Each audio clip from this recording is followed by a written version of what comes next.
이 시간 우리 마음을 다해 주님 앞에 나아가겠습니다.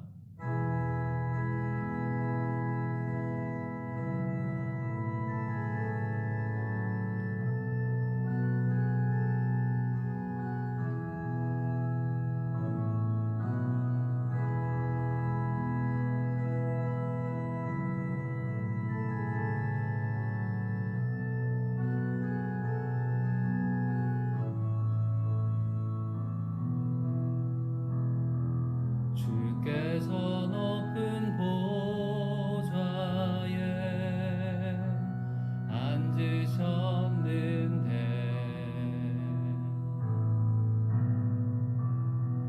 그 옷자락은 성전에 가득하도다.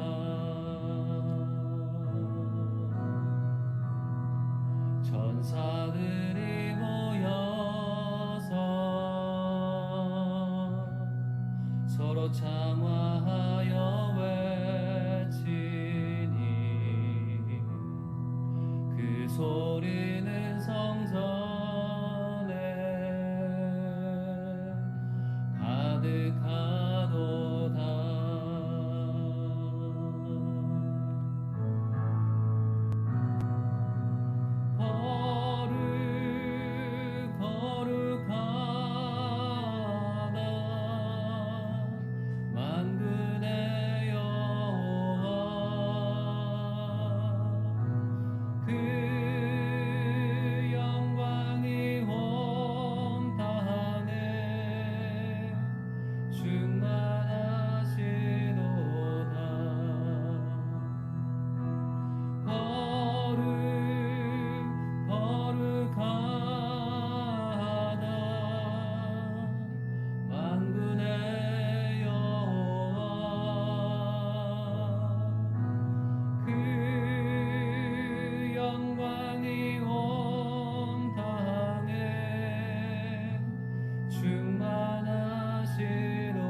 주님의 성령 내게 임하여 하늘의 영광 나타내게 하소서.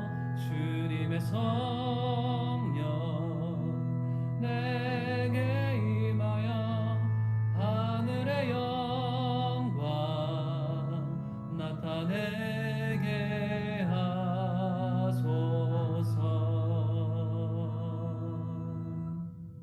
살아계신 아버지 하나님, 주님의 이름을 높여 드립니다. 이 시간 예배 가운데 좌정하여 주시고 주님 홀로 영광받아 주시옵소서. 감사드리며 예수님의 이름으로 기도드렸습니다. 아멘.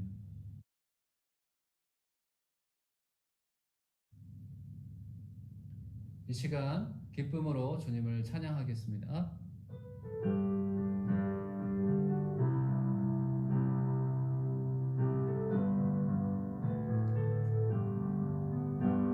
슬픈 마음 있는 사람 예수 이름 믿으며 영원토록 변함없는 기쁜 마음 얻으리. 예수의 이름은 세상의 소망이요 예수의 천국의 기쁨일세. 거룩하신 주의 이름 너의 방패 삼아라. 환난 시험 당할 때에 주께 기도드려라. 예수의 이름은 세상의 소망이요 예수의 이름은 천국의 기쁨일세. 존귀하신 주의 이름 우리 기쁨 되도다. 주의 품에 안길 때에 기뻐 찬송 부르리.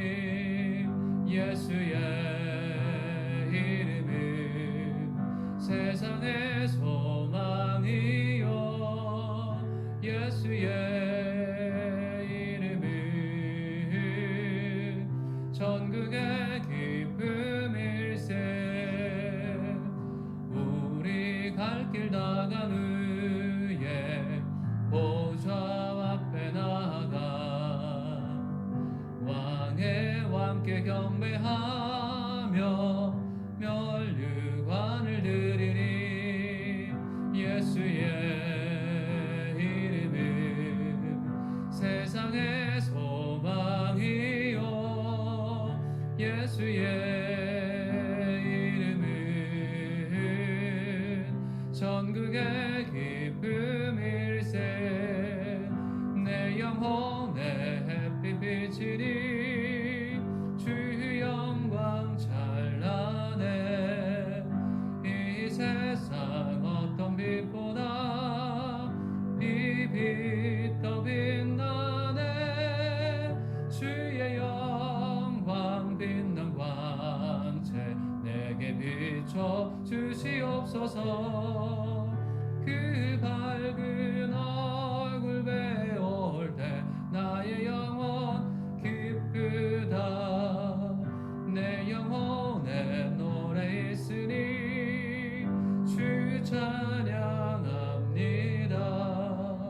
주 귀를 기울이시사 다 듣고 계시네. 주의 영광 빛난 광채 내게 비춰 주시옵소서.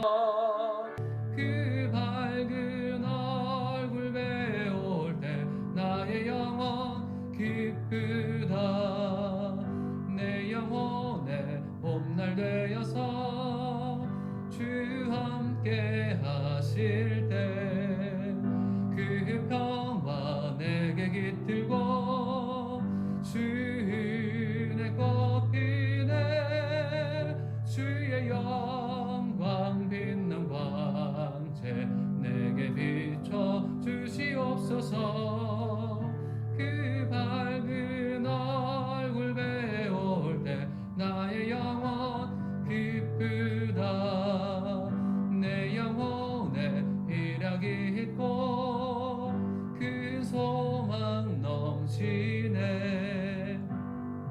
예수 복을 주시고 또 내려주시네. 주의 영광 빛난 광채 내게 비춰 주시옵소서. 그 밝은 얼굴 배울 때 나의 영혼 기쁘다.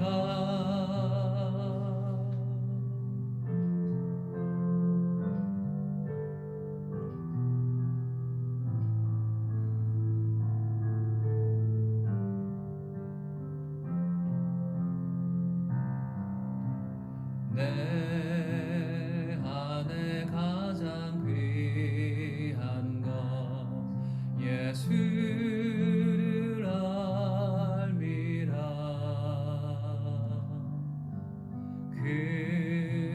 금은보다 더 귀한 것 예수를 알미라. 세상 지식보다 귀한 것 예수를 알미라.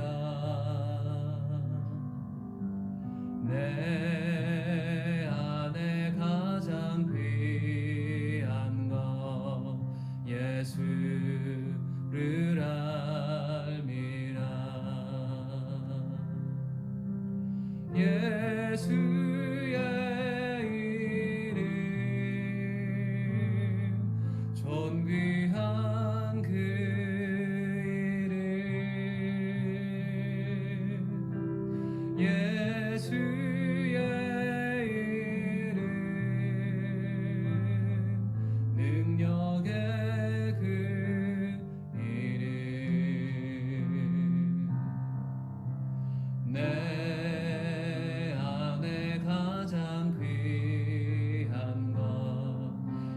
예수를 알미라.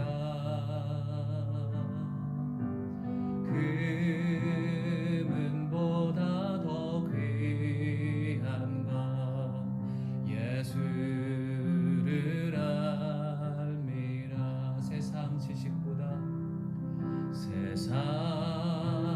지식보다 귀한 것 예수를 알미라. 내 안에 가장 귀한 것 예수를 알미. 다시 한번 고백합니다. 내 안에 가장 귀한 것, 내 안에 가장 귀한 것 예수를 알미라.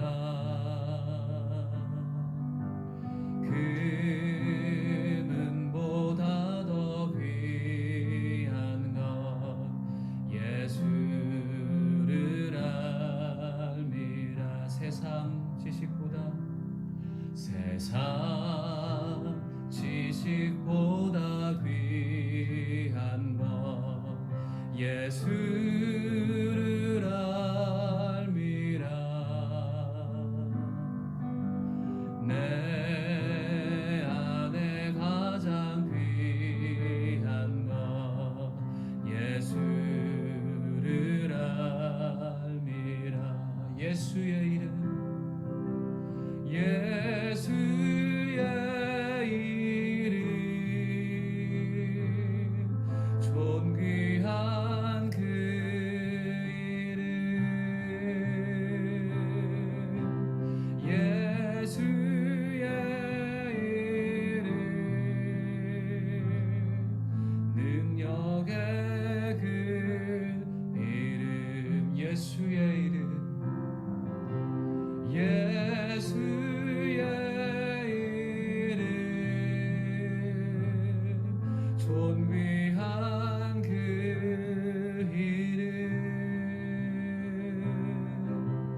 예수의 이름, 능력의 그 이름.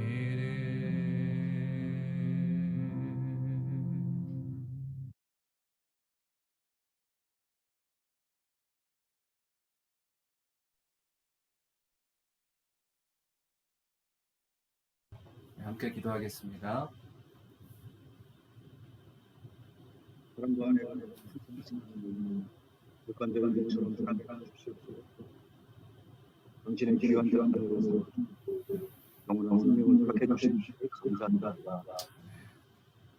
지난 한 주간도 세상 지켜보고 이 오전에는 주님의 말씀을 통해 찬양과 기도로 야외 감사드립니다. 주님, 지난 1년간 우리나라를 포함 세계 많은 나라를 어렵게 한 코로나 바이러스로 인해 많은 사람이 불안과 절망에 빠지고 또 경제가 어려워지며 인간의 나약함을 뼈저리게 체험할 수밖에 없는 가슴 아픈 기간이었습니다. 이 시간 주님 앞에 우리의 연약함과 우매함을 고백합니다. 캄캄한 현실 속에서 감옥 같은 상황에 에워싸여 있는 주의 백성을 긍휼히 여겨 주시옵소서. 우리에게 견딜 수 있는 힘을 주시옵고 기다릴 수 있는 인내심을 주시며 헤쳐나갈 수 있는 지혜를 허락하여 주시옵소서. 하루속히 코비드-19 사태가 종식되게 하시고 우리의 일상생활이 조속히 정상으로 돌아가도록 하옵소서. 주님께서 우리의 연약함을 친히 감당하시며 주님의 따뜻한 사랑과 위로의 손길을 늘 우리에게 펼치고 계심을 깨달을 수 있도록 도와주시옵소서. 주님의 크신 뜻이 있어 이역마을리 황량한 이곳 루아이스에 주님의 몸된 교회를 세우게 하시고 이끌어 주심을 감사드립니다. 여러 형편에 따라 이곳에 모인 우리 성도님들 마음속에 열심과 굳건한 믿음을 주시어서 우리 루아이스 오늘의 교회가 생동하는 교회, 주님의 영광을 드러내는데 온전히 쓰임받는 교회, 소망의 복음을 굳게 잡아가는 교회로 성장하도록 인도하여 주시옵소서. 여러 기도 제목을 가지고 나온 성도님들을 위해 기도합니다. 우리의 모든 문제를 주님께 맡기오니 각자의 간구하는 바를 들어주시며 우리의 구하는 것보다 더 좋은 곳으로 응답해 주시는 하나님의 은혜와 사랑을 누리는 귀한 체험을 맛보게 하옵소서. 단위에 세우신 주님의 사자를 위해 기도합니다. 영육 간의 강건함과 성령 충만함을 허락하시며 영적으로 늘 깨어서 주님과 동행하게 하옵소서. 늘 새 힘을 얻는 가운데 아름다운 선교 열매를 맺게 하시고 주님의 사역을 잘 감당토록 인도하여 주시며 내조하시는 사모님과 서연이에게도 늘 건강함과 크신 축복으로 함께하여 주시옵소서. 이제 주님의 말씀을 전하실 때 우리 마음 문을 열게 하시고 아멘으로 화답하게 하시며 그 말씀을 통해 성령의 역사가 우리 마음 가운데 뜨겁게 역사하심을 깨닫게 하여 주시옵소서. 한 주간 세상에 나가 사는 동안에도 그리스도의 향기를 드러나게 하시고 주님의 은혜와 평강을 체험하는 가운데 성령의 능력으로 승리하는 한 주간 되게 하옵소서. 감사드리며 모든 말씀 우리 주 예수 그리스도 이름으로 기도드렸사옵나이다. 아멘, 할렐루야. 이 시간은 서로 축복하는 시간입니다. 우리 화면을 켤 수 있는 분 켜시고 손을 쭉 뻗어서 옆에 있다는 마음으로 축복하는 찬양 같이 하도록 하겠습니다. 은혜의 주님이 당신을 축복합니다.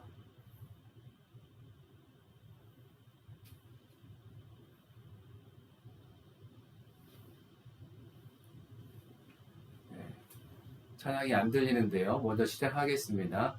은혜의 주님이 당신을 축복하고 사랑의 주님이 함께 하시네. 은혜의 주님이 당신을 축복하고 사랑의 주님이 함께 하시네. 은혜의 주님이 내 삶을 축복하고 은혜의 주님이 내 삶을 축복하고 사랑의 주님이 함께 하시네. 은혜의 주님이 내 삶을 축복하고 사랑의 주님이 함께 하시네. 아멘. 사랑하고 축복합니다. 하나님의 사랑이 여러분 각자의 심령 가운데 가득 부어지고 그 사랑이 충만해서 우리 옆에 있는 분들에게 사랑이 흘러가는 저희 교회가 됐으면 좋겠습니다. 오늘 우리에게 주시는 하나님 말씀 같이 보도록 하겠습니다. 고린도후서 1장 1절부터 11절까지 말씀인데요. 같이 보도록 하겠습니다.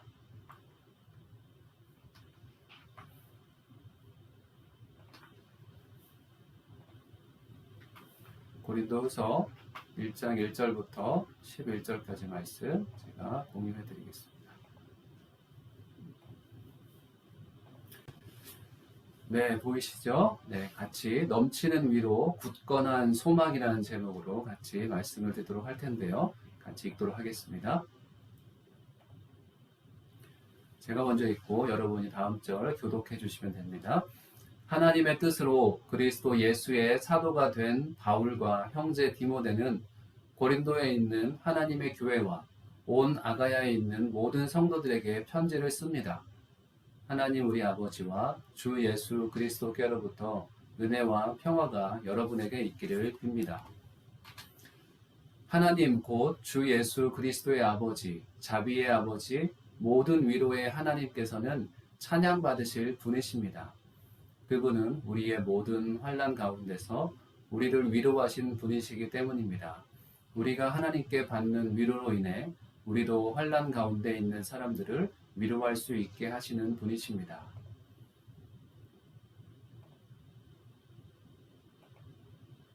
그리스도의 고난이 우리에게 넘치는 것 같이 우리의 위로도 그리스도를 통해서 넘칩니다. 우리가 고난당하는 것도 여러분을 위로하고 구원하기 위한 것이요.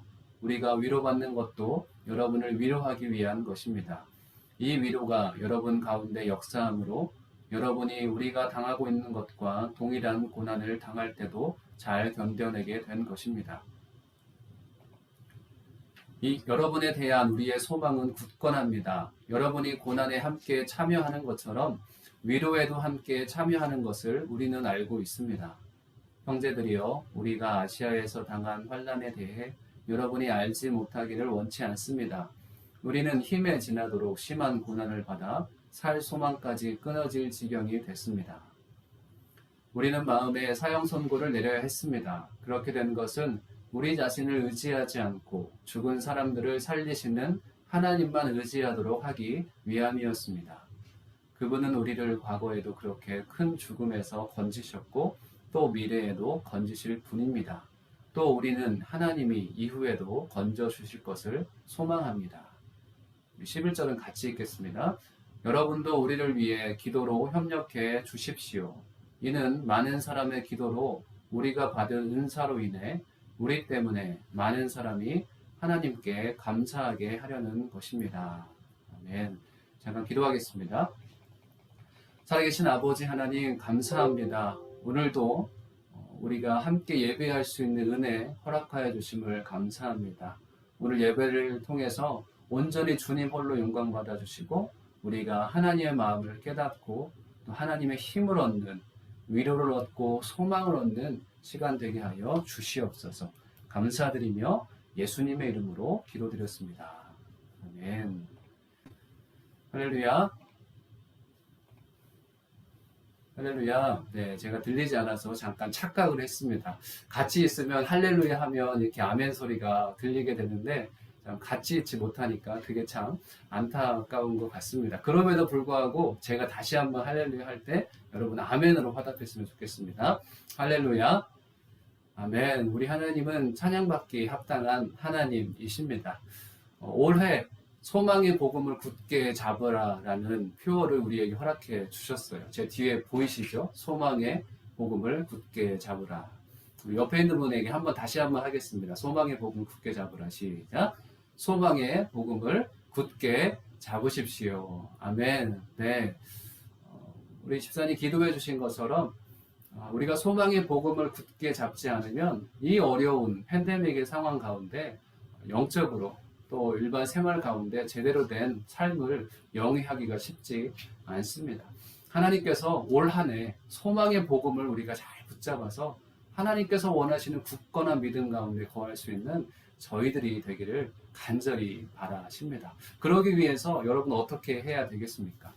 저번 주부터 이제 말씀을 저도 암기 다시 하기 시작했습니다. 어떤 말씀을 암송할까 하다가 올해는 소망의 복음을 굳게 잡으라고 했으니까 소망이 되는 말씀들을 계속 암기했으면 좋겠다 그런 생각이 들어서 첫 번째 저번 주에 설교해 주셨던 그 소망의 복음을 굳게 잡으라 이 말씀 세 구절을 암기를 했습니다. 우리가 고백하는 소망의 믿음을 단단히 붙잡읍시다. 이는 약속하신 분이 신실하시기 때문입니다. 여러분도 집에서 말씀 세 구절부터 먼저 외우시고 그리고 매일매일 주어지는 말씀 가운데 이 말씀 구절이 나에게 소망을 준다 이런 구절들이 있다면 계속 조금씩 많이 할 필요 없습니다. 일주일에 1개든 2개든 3개든 많이 할 필요 없이 그 말씀이 내 안에 온전히 들어올 수 있을 때까지 계속 암기하면서 그 말씀이 내 안에서 살아 움직일 수 있는 그런 은혜가 있었으면 좋겠습니다. 저번 주 이제 우리 올해의 주제 말씀 히브리서 10장 23절부터 25절까지 말씀이 우리가 교회를 세워 나가는 데 있어서도 참으로 귀한 말씀인 것 같습니다. 이 우리가 고백하는 소망의 믿음이잖아요. 우리가 예수님을 구주로 고백합니다. 그리고 예수님을 구주로 고백한 자들의 모임이 이 교회인데 교회가 서기 위해서는 이 예수 그리스도를 주님으로 고백하는 그 믿음이 우리 안에 먼저 있어야 되는 것이죠. 우리가 고백하는 소망의 믿음. 한 구절 한 구절 묵상하면서도 우리에게 주시는 메시지가 많이 있는 것 같아요. 그래서 한 1년 동안에 이 말씀 가운데 우리에게 풍성한 은혜를 허락해 주셨으면 좋겠습니다. 그리고 이어서 계속 소망의 복음을 굳게 잡으라라는 그 전체 그 표 아래 함께 말씀을 지속적으로 이어가려고 하는데요. 오늘은 고린도 후서 1장을 살펴볼 겁니다. 제목이 넘치는 위로 굳건한 소망입니다. 고린도 후서를 통해서 고린도 교회가 세워졌고 또 고린도 교회의 문제들이 발생을 했고 그 문제들을 해결해 가는 그런 과정들을 통해서 하나님께서 고린도 교회에 어떤 소망을 주셨는지, 어떻게 위로해 주셨는지 고린도 후서를 살펴보면서 은혜를 누리길 원합니다. 고린도 교회는 사도 바울이 2차 전도 여행 때 세워졌습니다. 그 전도 여행 때 고린도 지방에 브리스길라와 아굴라, 잘 들어보셨죠? 브리스길라는 여자고 아굴라는 남자예요. 아마 여인이었던 브리스가가 훨씬 더 믿음이 좋았던 것 같습니다. 그래서 보통 여자 이름을 앞에 두지 않는데 브리스굴라와 브리스가라고도 하는데 브리스가와 아굴라를 이렇게 성경에서는 표기를 합니다. 바울은 고린도 교회를 세울 때 참으로 좋은 동역자를 만났던 곳이죠. 그래서 안식일마다 전도하며 지냈습니다. 그런데 전도할 때 다 좋아하나요? 세상은 전도하는 것을 좋아하지 않습니다. 저도 거리에 가서 또 역에 가서 많이 전도를 많이 해봤지만 전도할 때마다 사람들 전도지를 찍기도 하고 전도지를 버리게 하고 침 뱉기도 하고 정말 무시하는.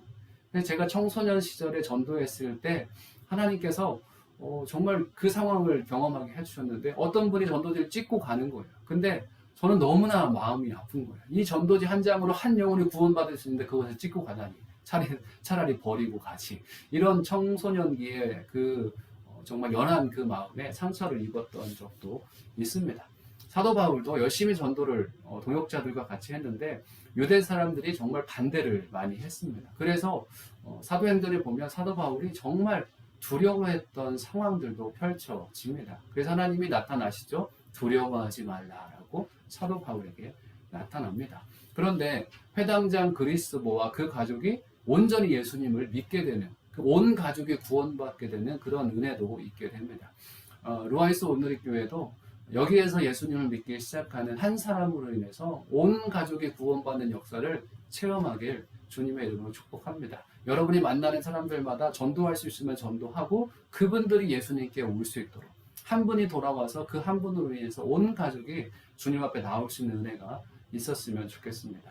사도 바울이 1년 6개월 동안에 고린도에 머물면서 오랫동안 머물렀죠. 에베소에서는 3년 정도 사역을 했는데 고린도 교회에서는 1년 6개월 정도 머물렀습니다. 머무는 동안에 고린도 교회가 세워지게 된 것입니다. 하나님께서는 하나님의 교회가 필요한 곳에 하나님의 사람을 보내고 하나님의 사람들이 뭉치게 하고 그곳에 교회가 생기게 하고 하나님의 비전이 그 교회에서 이루어지게 하십니다. 고린도 교회가 세워진 게 참 감사한데 시간이 흐르다 보니 고린도 교회도 문제가 많이 발생했습니다. 그런데 사도 바울은 그곳에 계속 머물고 있지는 않았죠. 그래서 에베소에서 그 소식을 듣고 그 문제를 해결할 수 없으니까 편지를 써서 디도를 통해서 고린도 교회의 문제를 해결하기 위해서 고린도 전서를 먼저 보내줍니다. 그랬을 때 사도 바울은 아직 소식이 지금처럼 전화하면 전화를 받을 수 있는 게 아니기 때문에 소식을 분명히 서신을 써서 보냈는데 소식이 들려오지 않으니까 너무나 궁금하고 안타까웠습니다. 그래서 이게 정말 잘 해결됐는가 정말 근심하고 더 많이 기도했겠죠. 그런데 디도를 통해서 편지를 받은 고린도 교인들이 문제들 가운데 하나님 앞에 다시 철저히 회개해서 하나님 앞에 돌아오고 있다는 소식을 사도 바울이 듣습니다. 사도 바울이 이런 얘기를 했죠. 성도님들이 믿음으로 살아가는 것을 보는 것이 내가 정말 큰 기쁨이다 라고 얘기를 한 적이 있습니다. 그렇습니다. 성도님들이 잘못된 길로 걸어가고 있을 때 그것이 바뀌어서 하나님 앞에서 회개해서 다시 믿음으로 돌아왔을 때 목회자인 사도 바울은 정말 기뻤겠죠. 그리고 저 또한 그런 마음입니다. 함께 주님을 위해서 달려갑시다 얘기하는데 저만 막 가는 것 같고 옆에서 아무도 오지 않는다면 얼마나 힘이 들겠습니까? 아무튼 고린도 교회는 하나님의 이 편지, 사도 바울의 편지 서신을 받고 회개하는 그런 소식이 들려옵니다. 그리고 그 소식을 듣고 막 고린도 후서가 소식이 들리지 않았을 때 고린도 후서를 쓰고 있었는데 소식이 들려온 다음에 그 다음에 또 여러 가지 내용들을 또 쓴 내용이 고린도 후서의 내용입니다. 그런데 소식이 좋은 소식도 들려왔지만 안 좋은 소식도 들려왔어요. 어떤 소식이냐면 예루살렘에서 추천서를 받고 온 사역자들이 있었는데 그 사역자들이 이제 자기들이 추천서를 받고 왔으니까 사도 바울 넌 뭐냐? 너는 추천서도 받지 못한 사람이 어떻게 고린도 교회를 가르치겠다는 것이냐라고 하면서 사도 바울의 사도성을 의심하고 시비하게 됩니다. 이런 좋은 소식도 있었지만 안 좋은 소식들이 사도 바울에게 들려졌을 때 사도 바울은 고린도 후서를 더 추가적으로 쓰게 된 것이죠. 그래서 고린도 후서는 그런 교회 간의 문제들 가운데, 교회 안에 문제들 가운데 그 문제를 해결하기 위해서 하나님의 지혜로 사도 바울이 쓴 서신입니다. 하나님의 교회가 세워지기 위해서는 아굴라와 브리스길라 같은 믿음의 사람들, 동역자가 필요합니다. 열심히 교회를 개척해서 교회가 세워졌을지라도 그 교회에는 또 문제가 발생할 수도 있지요. 그리고 또 그 문제 가운데 우리가 깨닫고 하나님 앞에 회개하고 돌아가는 것도 중요합니다. 저는 소망이 있습니다. 이곳에서 저희가 함께 믿음 생활했을 때 이곳에 든든한 교회가 세워지길 주의 이름으로 축복합니다. 바라카의 10년 동안의 사역 동안에 바라카에 하나님께서 비전을 가지고 나아갈 수 있는 교회가 세워졌듯이 그 동일한 비전으로 루아이스의 교회가 세워졌을 때 하나님께서 이 중동 땅 가운데 정말 사막에 길을 내고 광야에 길을 내고 사막에 강을 낼 수 있는 하나님의 교회가 세워지길 주님의 이름으로 축복합니다. 이 고린도 후서 안에 여러 가지 교회의 문제와 교회의 어려움들이 담겨 있습니다. 그 중에서 정말 큰 어려움은 고린도 교회가 큰 핍박 가운데, 큰 시련 가운데, 큰 문제 가운데 있었다는 것입니다. 고린도 후서보다 고린도 전서에 고린도 교회의 문제들이 정말 많이 열거되어 있습니다. 이거는 교회로서 말도 안 되는 문제들이 많이 있는데 그럼에도 불구하고 거기는 하나님의 교회였다는 것이고 그 교회를 향한 바울의 그 마음이 담겨진 서신이 고린도서입니다. 한 3개월 동안의 고린도 후서의 내용을 계속 살펴볼 것인데 오늘은 1절부터 11절까지의 말씀을 같이 살펴보려고 합니다. 1절 말씀을 먼저 읽어드리겠습니다. 하나님의 뜻으로 그리스도 예수의 사도가 된 바울과 형제 디모데는 고린도에 있는 하나님의 교회와 온 아가야에 있는 모든 성도들에게 편지를 씁니다. 아멘. 하나님의 뜻으로 그리스도 예수의 사도가 되었다라고 바울은 말합니다.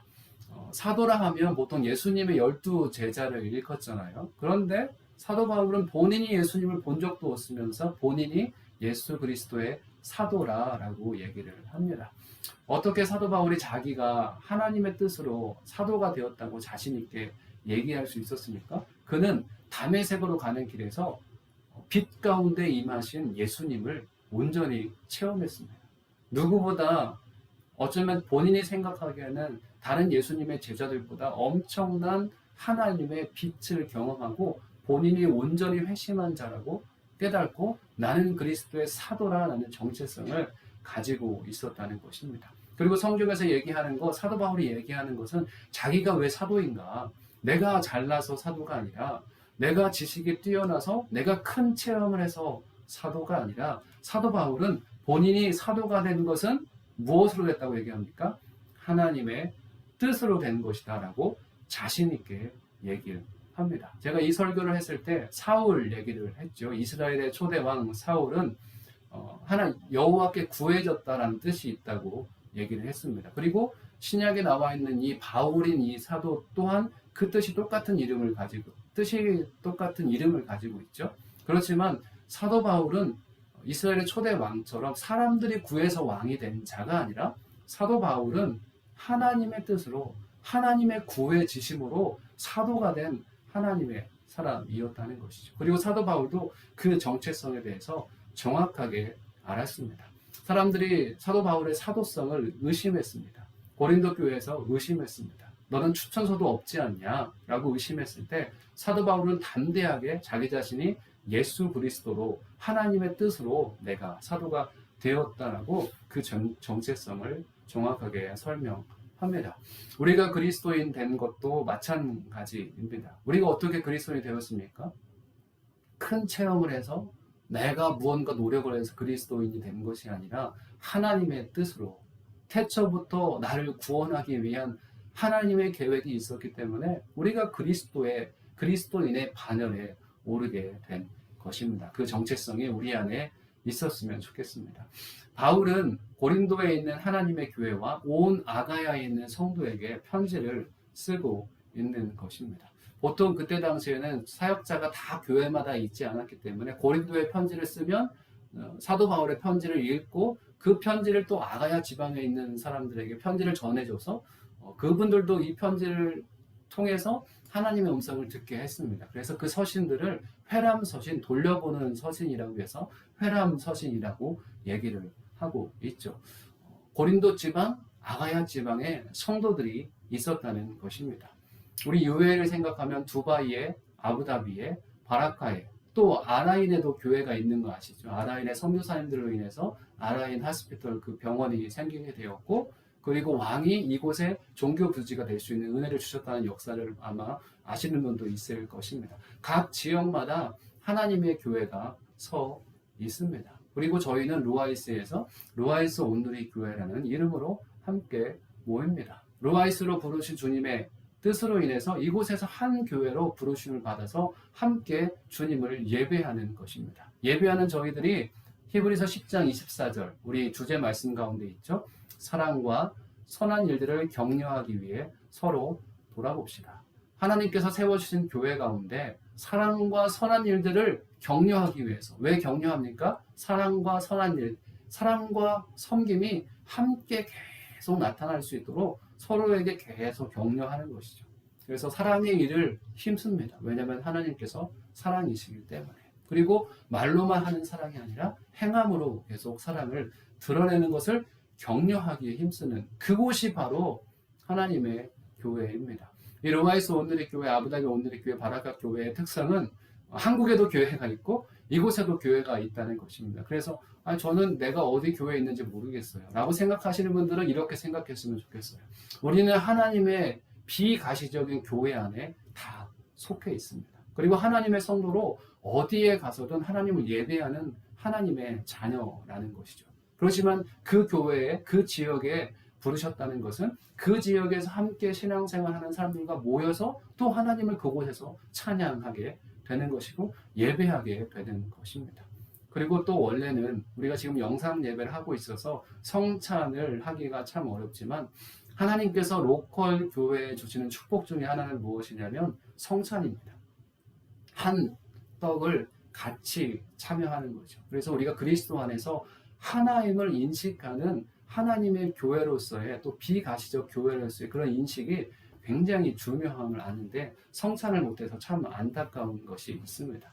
그래서 아부다비에서는 교회에 오신 분들은 성찬을 또 포장해서 나눠줘서 그 안에서 성찬을 하기도 하지만 집에 있는 분들은 각자 준비를 해서 그 의식을 같이 행하기도 합니다. 아직 루아이스에서는 온전히 다 영상 예배를 드리기 때문에 아직 그렇게 해야 될지 말아야 될지 고민이 안 서서 하고 있지는 않지만 우리가 한 떡, 예수 그리스도의 몸에 참여하는 한 공동체라는 의식이 우리 안에 굉장히 중요합니다. 이 교회로서 든든히 서가기 위해서 사랑과 섬김이 넘쳤으면 좋겠습니다. 바울은 이 고린도 교회에 많은 문제들이 있었음에도 불구하고 고린도 교회에 은혜와 평강을 선포합니다. 바울이 선포하는 은혜와 평강이 이건 하나님의 음성으로 고린도 교회에 들렸을 것이고 지금 이 팬데믹을 경험하고 있는 우리 전 세계 가운데 또 우리들 가운데 하나님의 은혜와 평강이 우리에게 넘치기를 주님의 이름으로 축복합니다. 은혜와 평강이 넘치지만 그 가운데 하나님의 성품 중에 하나님의 속성 중에 우리에게 특별히 강조하는 부분은 오늘은 위로입니다. 위로. 우리 3절 말씀, 우리 4절 말씀 같이 읽었으면 좋겠는데요. 하나님 곧 주 예수 그리스도의 아버지, 자비의 아버지, 모든 위로의 하나님께서는 찬양받으실 분이십니다. 4절에요. 그분은 우리의 모든 환난 가운데서 우리를 위로하는 분이라고 말씀하고 있습니다. 우리 하나님은 자비의 하나님, 위로의 하나님이십니다. 그리고 찬양받기 합당하신 하나님이시죠. 환난 중에도 우리를 위로할 수 있는 분이 누군가? 우리 하나님이라고 얘기합니다. 여러분 위로의 하나님을 라는 그 단어를 들으면 여러분 무엇이 생각이 나십니까? 위로의 하나님. 위로의 하나님. 위로의 하나님을 생각하면 아마 성령님을 좋아하시는 분은 위로의 성령님 하고 생각이 날 수도 있을 것 같습니다. 왜냐하면 성령님을 표현하는 단어 중에 하나가 우리말로 한 번이 섞여 있는 보혜사, 우리를 보호하고 은혜를 주시는 분, 보혜사 성령님이라고 얘기하기 때문에 그렇습니다. 우리를 보호하시고 은혜를 주시는, 즉 우리를 위로하시는 분이 바로 우리 성령님이시라는 것이죠. 이사야서 31장 5절 말씀에 보면 이런 표현이 있습니다.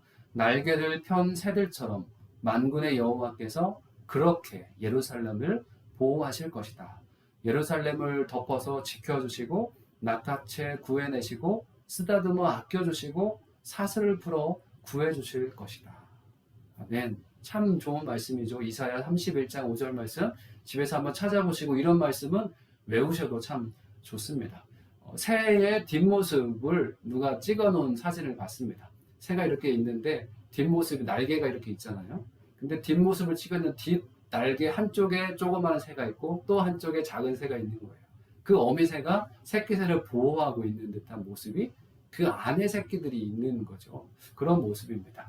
예루살렘이 우뚝 솟아있지만 하나님께서 그 예루살렘을 이렇게 보호해 주시는 것을 새가 날개를 펴서 예루살렘을 보호하듯이 하나님께서 예루살렘을 보호하고 있다는 그런 표현으로 이사야 선지자가 쓴 것이죠.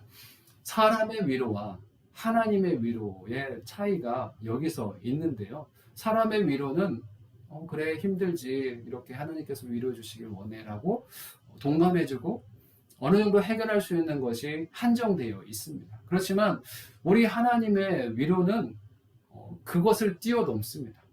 예수님께서는 우리의 그런 모든 고난과 고통을 체휼하시는 분이시라고 얘기를 했잖아요. 그 동감해 주시는데 동감해서 끝나는 것이 아니라 더 이상 그 문제 해결까지 나아갑니다. 그래서 이사야 31장 5절 말씀에서 뭐라고 얘기하냐면 쓰다듬어 아껴주시고까지 갔죠. 그런데 사슬을 풀어 구해주실 것이다.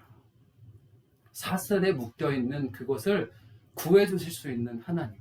위로를 하되 온전한 위로가 무엇인가? 구원할 수 있는 속박에서 결박에서 끄집어낼 수 있는 능력으로 하나님께서 우리를 위로해 주신다는 것입니다. 그래서 우리는 하나님의 위로가 필요합니다. 어떤 사람이 극심한 고통 가운데 있었는데 전혀 위로가 안 됐대요. 정말 우리 아픔 가운데 정말 사랑하는 사람을 잃은 사람들이 있었죠. 정말 그분들이 도저히 어떤 표현으로도 이해가 되지 않았습니다. 그런데 목사님이 가서 신방을 하면서 예배를 드렸습니다. 예배 가운데 요셉의 이야기를 하고 요셉의 고통 가운데 요셉의 노예 생활 가운데 요셉이 고백한 얘기를 듣게 됩니다. 요셉은 노예로 팔렸지만 형님들이 나를 보낸 게 아닙니다. 이것은 하나님께서 우리 가족들, 이스라엘 백성들을 구원하시기 위해서 나를 하나님께서 그곳에 보내신 것입니다. 나를 보냈다고 해서 근심하고 염려하고 두려워하지 마십시오 라고 요셉으로 고백하는 그 얘기를 들으면서 하나님의 강한 또 하나님의 깊은 뜻이 있구나라는 걸 깨닫고 은혜가 되어 위로가 되었다고 합니다. 사람의 위로는 한계가 있습니다. 그렇지만 하나님께서 주시는 위로는 정말 이건 말로 형용할 수 없는 그런 위로입니다. 그런 위로가 우리 땅 가운데 여러분의 삶 가운데 있으시길 주의 이름으로 축복합니다. 이 성령님이라는 그 단어는 파라클레이토스라는 뜻이 있는데요. 파라는 옆에 있다는 것입니다. 그래서 성령님은 또 임마누엘 성령님이라고 표현할 수도 있어요. 옆에 있도록 부르심을 받은 분이 바로 우리 성령님이시라는 것이죠. 여러분이 고통 가운데 있을 때 저는 여러분과 항상 함께 있을 수 없습니다. 물론 기도해 드릴 수 있겠죠. 그렇지만 우리를 사랑하시는 성령님은 여러분 옆에, 여러분 내면 깊숙한 곳에 여러분의 내면을 위로하시는 그런 하나님이시는 줄로 믿습니다. 말씀을 준비하면서 예전에 가수 윤복희 씨가 두바이에 또 아부다비에 오신 적이 있어요. 윤복희 씨 하면은 아주 고생도 많이 어렸을 때부터 노래를 많이 불러다니면서 불렀고 고생을 많이 한 분으로 알고 있는데 그분이 여러분이라는 노래를 불렀습니다. 그래서 그게 너무나 인기가 있어서 임재범 씨도 부르고 가수 에일리도 부르고 정말 유튜브에 틀어보면 여러분 치면 정말 노래를 감명 깊게 부르는 분들이 많이 나타납니다. 그리고 윤복희 씨 직접 부른 노래도 있고요. 그 내용의 가사가 이렇습니다. 내가 만약 외로울 때면 내가 위로해 줄게. 내가 만약 서러울 때면 내가 눈물이 되리. 어두운 밤 험한 길 걸을 때 내가 너의 등불이 되리. 허전하고 쓸쓸할 때 내가 너의 벗되리라. 나는 너의 영원한 형제야. 나는 너의 친구야. 나는 너의 영원한 노래야. 나는 너의 기쁨이야. 이런 노래입니다. 그렇지만 이 노래를 이제 대중들이 많이 불렀죠. 가수들이 불렀고 뭐 나가수에서도 부르고 또 다른 프로그램에서도 불렀는데 이 곡의 원래의 곡은 이 내용만 있지는 않다고 합니다. 그리고 윤복희 씨가 크리스천이기 때문에 이 내용을 원래 사람들에게 대중적으로 부르기 위해서 좀 개사해서 했지만 내용의 전반적인 내용은 똑같지만 핵심이 다릅니다. 그 내용이 뭐냐면 영어와 한국말을 같이 해드리겠습니다. He is the start and He is the way and only way. 예수, 그가 시작이고 유일한 길이니까. 이런 찬양인 거예요. 여기서 시작하고 내 앞이 안 보이고 캄캄할 때 그가 말씀하시길, He said, 얘기하면 그가 말씀하시길 내가 너의 지팡이가 되어줄게. 내가 누군가의 사랑이 필요할 때 He said, 그가 말씀하시길 내가 너의 사랑이 되어줄게. 그리고 나를 보렴 내가 얘기해 줄 게 있어. 누구나 다 이 험한 길을 걸어간단다. 그러니까 나를 믿고 어깨를 펴렴. 여기서 너는 멈추지 마라. 지금의 시작이야. 바로 이 길이야. 이 길뿐이야. 높은 천국까지 씩씩하게 걸어가자라고 얘기를 합니다. 예수, 그가 시작이고 길이며 오직 그 길뿐이란다. 이게 노래를 불러주면 좋겠지만 예배 끝나신 다음에 임재범 씨가 여러분 부르는 내용을 한번 들어보십시오. 그 임재범 씨의 그 노래를 통해서 그 노래를 듣고 있었던 수많은 관중이 눈물을 훔칩니다. 거기 예수님이라는 예자가 안 들어가 있죠. 대중적으로 개사한 그런 내용이죠. 그런데 그 내용을 들으면서 바로 나를 위로해 줄 분들은 여러분입니다. 라는 그런 얘기를 곡을 들으면서 사람들의 눈물을 펑펑 흘리고 깊은 여러분 감격의 눈물 아시죠? 뜨거운 눈물 아시죠? 그런 눈물들을 흘리는 거예요. 지나왔던 자기들의 힘듦과 고통이 생각이 나면서 그 노래를 통해서 위로가 되는 것이죠. 그런 위로가 세상 가운데도 있습니다. 영혼을 다해서 심금을 울리는 노래를 통해서 사람들에게 위로가 쏟아집니다. 그리고 어떤 사람들은 드라마를 보면서 영화를 보면서 또 책을 읽으면서 또 유튜브에 나와 있는 좋은 감동된 영상을 보면서 사람들은 여러 가지 방법으로 위로를 얻습니다. 그 임재범 씨가 노래를 부르는 것을 통해서 사람들이 그 많은 정말 엄청난 위로를 얻었다면 저는 감히 이렇게 기도합니다. 우리가 드리는 예배를 통해서 우리가 매일매일 하나님과 교제하는 그 교제, 하나님의 임재를 통해서 하나님은 우리에게 더 놀라운 은혜를 주실 수 있고 우리에게 위로를 주실 수 있는 하나님이십니다. 여러분이 그걸 기억했으면 좋겠습니다. 세상은 위로할 수 있는 것이 거기에서 끝납니다. 그렇지만 하나님의 위로는 그것보다 훨씬 크거니와 우리의 문제를 완벽하게 해결할 수 있고 우리를 구원해낼 수 있고 그 결박을 풀어낼 수 있는 위로를 하나님께서 우리에게 허락해 주신다는 것입니다. 위로의 근원 되신 분이 우리 하나님이심을 고백하는 저와 여러분이 됐으면 좋겠습니다. 생수의 근원이신 하나님의 위로를 맛보지 않으면 우리는 또다시 목마릅니다. 또다시 위로가 필요한 존재가 됩니다. 그렇지만 하나님의 위로를 우리가 체험하면 그 샘솟는 내 배에서 생수의 강이 흘러 넘쳐나리라 말씀하신 것처럼 하나님의 위로가 흘러나면 우리가 그 위로 가운데 만족하며 든든한 믿음을 가지고 살아갈 수 있는 것입니다. 그래서 영상으로 드린 예배지만 이 예배 가운데 하나님의 놀라운 은혜가 여러분 가운데 있으시길 주의 이름으로 축복합니다. 그리고 매일매일 여러분이 말씀을 읽잖아요. 말씀을 읽는 가운데 그 말씀이 이 말씀이 나에게 하시는 말씀이구나. 하나님의 나를 이렇게 사랑하시는구나. 그 말씀들이 깨달아져서 여러분에게 엄청난 은혜가 있으시길 주의 이름으로 축복합니다. 사도 바울은 스스로 고난받는 것도 그리고 또 자기가 고린도 교회를 또 위로하기 위한 것이라고 얘기합니다. 자기가 고난받는 것도 고린도 교회를 위로하기 위한 것이요. 자기가 위로받는 것도 누군가를 위로하기 위해서라고 6절 말씀에서 설명합니다. 사도 바울의 모든 삶은 무엇입니까? 내가 고난을 받든지, 내가 죽을 지경에 처하든지, 아니면 내가 하나님의 크신 위로를 받든지, 나에 속한 모든 것은 나와 함께 있는 성도를 위로하기 위해서다. 히브리서 10장 24절 말씀을 너무나 잘 실행하는 거죠. 사랑과 선한 일들을 격려하기 위해서 서로 돌아봅시다. 자기가 받는 모든 환난과 고통과 기쁨까지도 다 성도를 위로하기 위해서 본인에게 그런 상황이 주어졌다고 얘기를 합니다.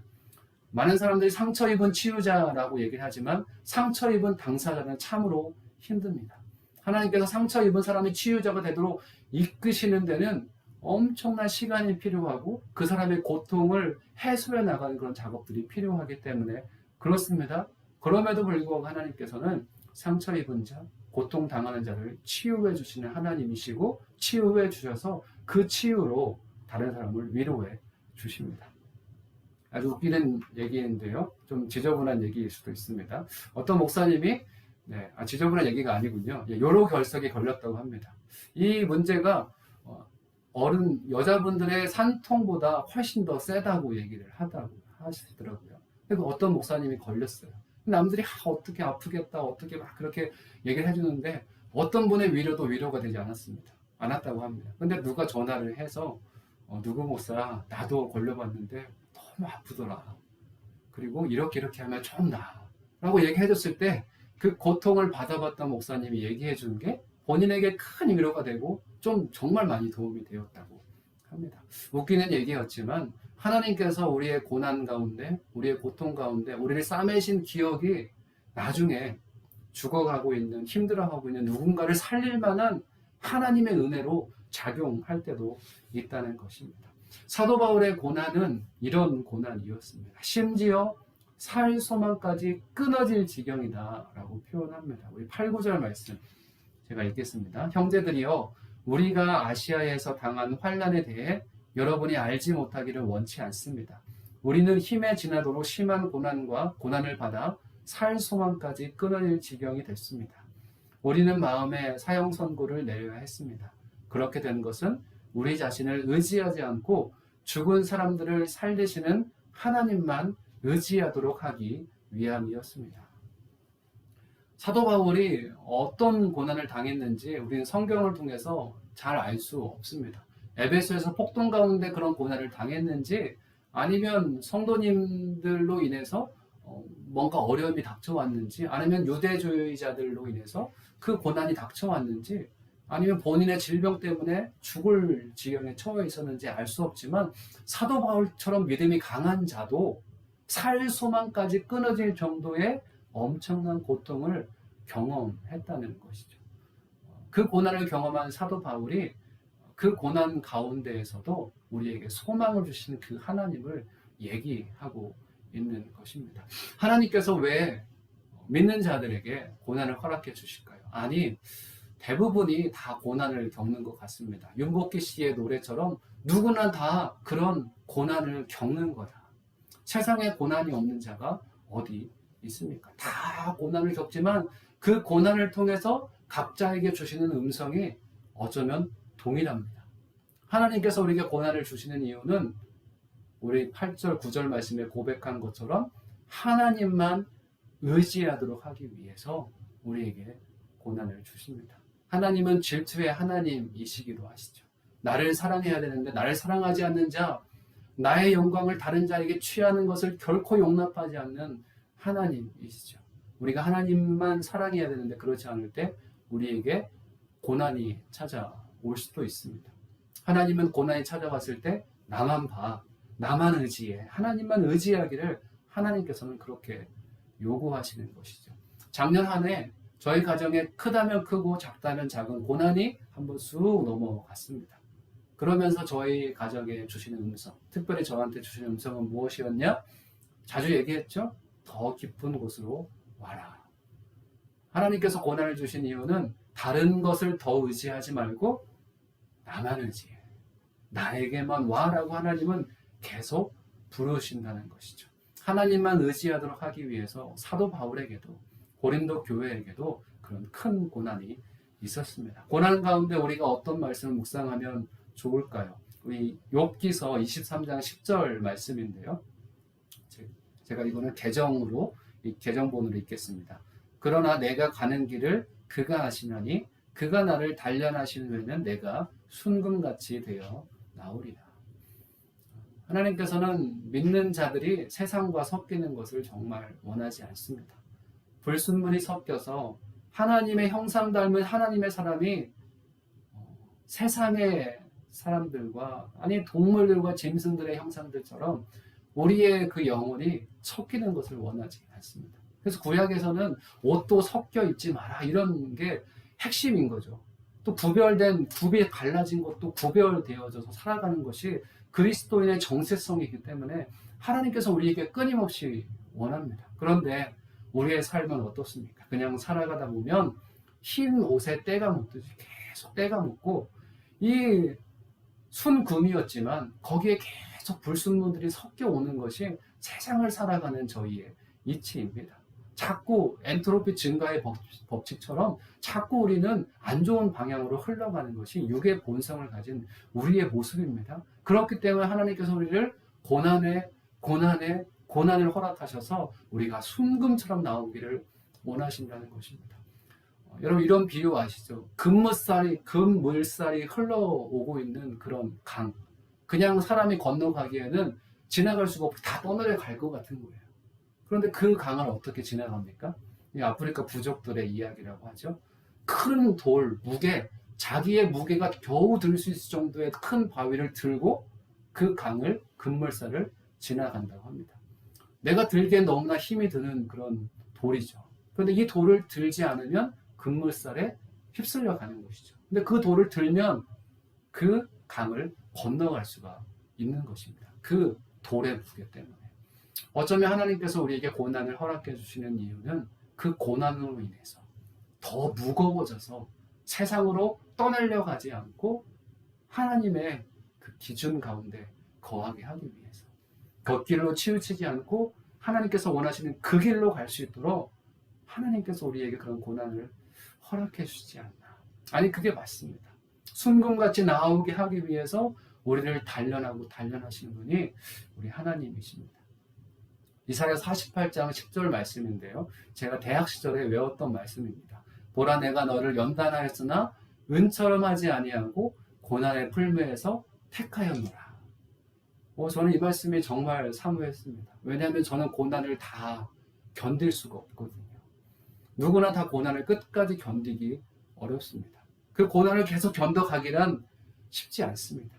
그런데 고난의 풀무에서 내가 다 죽을 것 같은 그런 상황에서 하나님께서 때가 되면 그 고난의 풀무에서 됐다 하고 나를 다 끄집어 올려주시는 것이죠. 그러면 나는 순금처럼 하나님께서 귀에 쓰이실 만한 그런 사람으로 서 있는 것인 거죠.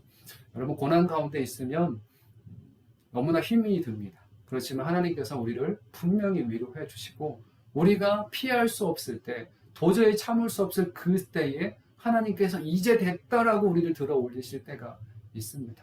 그때까지 조금만 더 참을 수 있는 하나님의 그 위로하심과 하나님의 끄집어내시는 은혜를 기다리고 더 인내할 수 있는 저희들 되기를 주의 이름으로 축복합니다. 고난 가운데 있는 자들이 하나님만 의지하여 굳건한 소망 가운데 살아가라라고 지금 사도 바울은 고린도 교회를 향해서 말씀하십니다. 10절 말씀 읽겠습니다. 그분은 우리를 과거에서 그렇게 큰 죽음에서 건지셨고 또 미래에도 건지실 분이십니다. 또 우리는 하나님이 이후에도 건져주실 것을 소망합니다. 고난을 주시는 것은 하나님만 의지하기 위해서 우리에게 고난을 주신다고 했죠. 그리고 또 하나님께서 우리를 건져주실 것을 믿을 때 우리에게는 소망이 있는 것입니다. 죽을 수밖에 없는 우리를 구원해 주신 분이 우리 하나님 아버지시죠. 그리고 지금도 우리를 구원하고 계시고 앞으로 다가올 고난 가운데서도 우리를 끄집어내 주실 것입니다.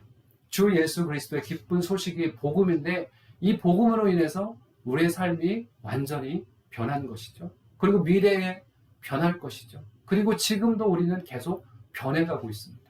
고난 가운데 있을지라도 우리는 계속 주님을 닮아가고 있습니다. 우리가 교회로서 존재하기에, 세상에서 하나님의 사람으로 존재하기에 우리에게 고난은 끊이지 않습니다. 그렇지만 고난과 함께 하나님의 위로는 더 크게 끊이지 않게 우리에게 옵니다.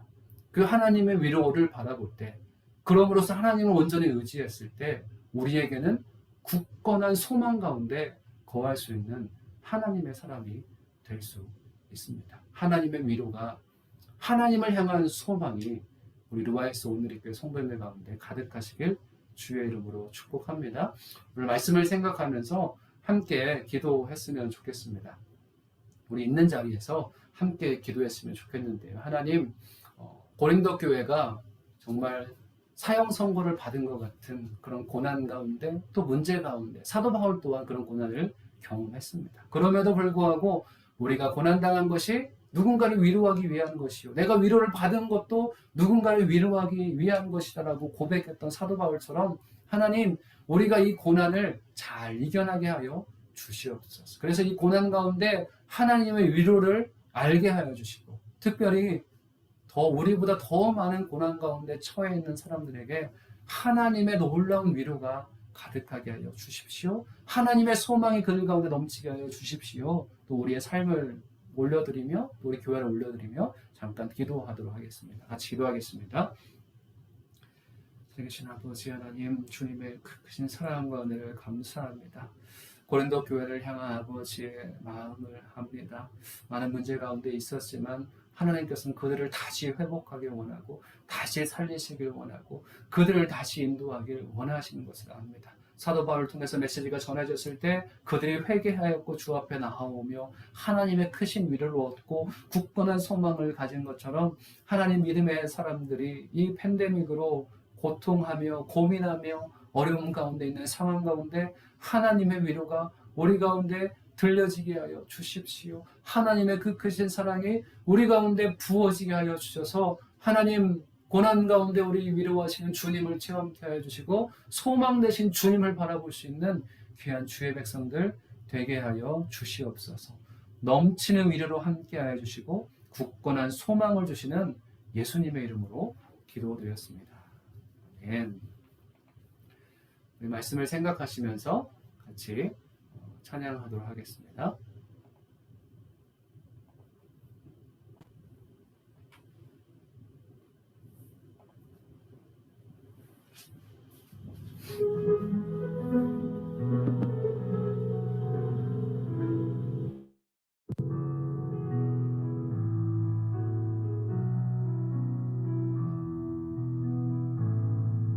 주 선한 능력으로 화내시네, 그 크신 팔로 날 붙드시네. 절망 속에도 흔들리지 않고 사랑하는 주 얼굴 구하리. 선한 능력으로 일어서리. 주만을 지하리. 믿음으로 우리 고대 안에 주 오실 그날, 영광의 새날을 맞이하리. 이전의 괴로움 날에 워싸고 고난의 길을 걷는다 해도 주님께 모두 맡긴 우리 영혼, 끝내 승리의 날을 맞으리. 선한 능력으로 일어서리.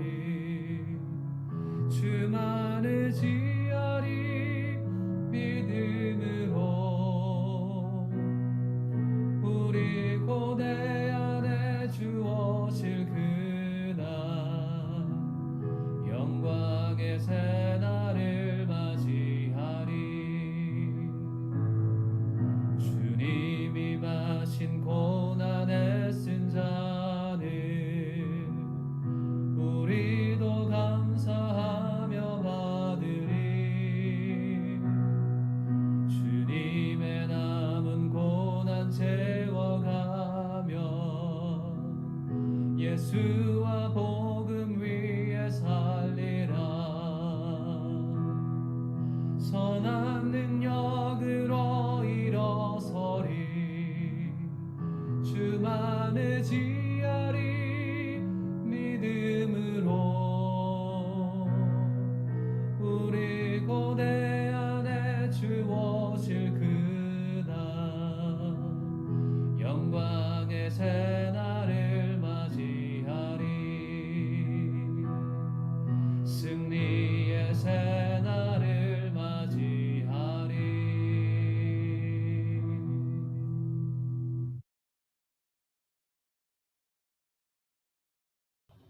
기도하겠습니다. 살아계신 아버지 하나님, 주님의 사랑과 은혜를 감사합니다. 전 세계적으로 또 대한민국이 또 이 땅이 코로나19로 인해서 팬데믹 가운데 신음하고 있습니다.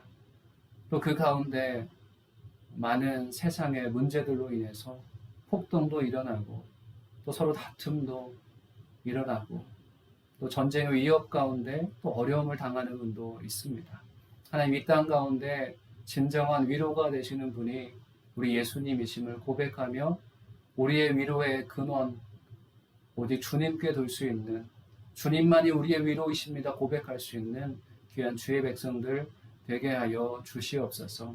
한 주 동안 우리가 새 해를 시작하게 되었는데 소망의 복음을 굳게 붙들라 잡으라라는 그 표어대로 우리가 소망의 복음을 잡으며 살 수 있도록 아버지 인도하여 주시니 감사합니다.